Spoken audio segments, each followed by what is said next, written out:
बहुत समय पहले की बात है। माधवपुर नामक गांव में एक गरीब किसान अपनी बूढ़ी अम्मा के साथ रहा करता था। उसके पास एक छोटी सी जमीन थी जो कि बंजर हो चुकी थी।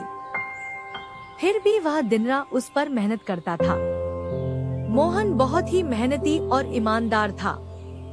वह एक आत्मविश्वास से भरा हुआ व्यक्ति था जिसे ना हालातों से डर लगता था ना ही लोगों की बातों से। हर दिन सूरज उगने से पहले ही वह उसी आत्मविश्वास के साथ उठता और अपने खेत की ओर बढ़ता जहां सिर्फ बंजर जमीन थी, लेकिन उसके सपनों की हरियाली छिपी हुई थी। उसे यकीन था कि एक दिन उसकी मिट्टी उसे जरूर जवाब देगी, सोने जैसी फसल बनकर। ओ बेटा मोहन, तेरे लिए मैंने जमींदार से बात कर ली है। वो तुझे अपने पास काम पर रख लेंगे। तू भी जाकर उनसे एक बार बात कर ले बेटा। अब हमारे बस की बात नहीं रही। कम से कम वहां रहकर तू अपना गुजारा तो कर पाएगा। मुझे तेरा बहुत ख्याल है मोहन, इसलिए यह कदम उठाया। जाकर बात कर ले, सब ठीक हो जाएगा।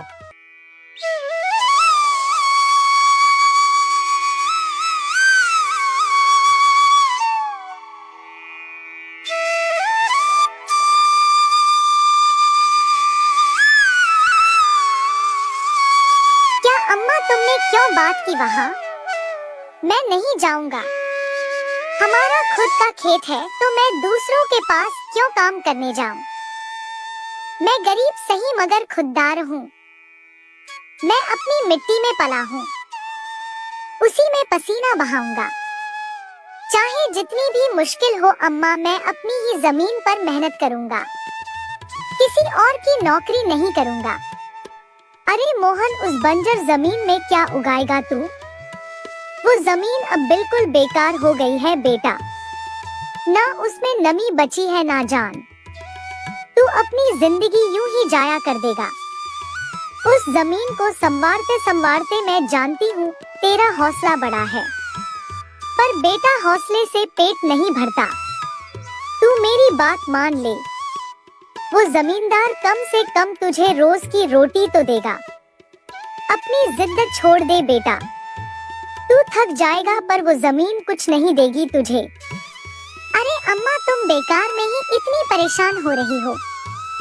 देखना, एक दिन मैं उसी जमीन से सोना निकालूंगा। यह जमीन ही हमारी सबसे बड़ी ताकत बनेगी।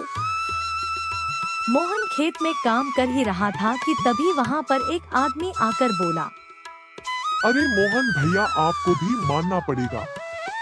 आप फिर से इस बंजर जमीन पर मेहनत कर रहे हैं। अरे मंगेश भैया, अब क्या करें? जमीन हमसे ज्यादा मेहनत करवा रही है, पर क्या करें?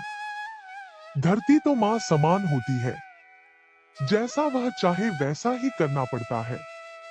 कभी सख्त हो जाती है, कभी चुपचाप सब सह लेती है, कभी बीज को छुपा लेती है तो कभी उसे जीवन दे देती है। हम तो बस उसके बच्चे हैं जो उसके हर रंग को अपनाना जानते हैं।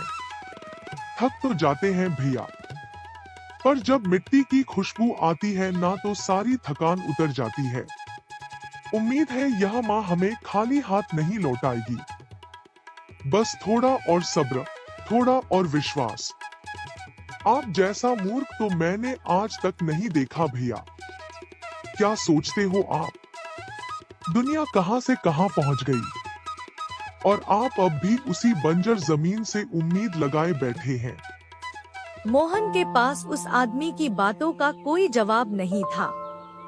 वह वहां से अपने घर चला जाता है। जब दोपहर को मोहन थक हार कर घर पहुंचता है तो देखता है कि माँ बुझे हुए चूल्हे के पास चुपचाप बैठी है। क्या हुआ अम्मा? तुम ऐसे क्यों बैठी हो? खाना क्यों नहीं बनाया? क्या बात है? बेटा, चूल्हा जलाने के लिए लकड़ियां नहीं है, इसीलिए चूल्हा कैसे जलेगा? बस इतनी सी बात है अम्मा। मैं अभी जाकर ले आता हूँ लकड़ियाँ। मोहन लकड़ियाँ लाने जंगल चला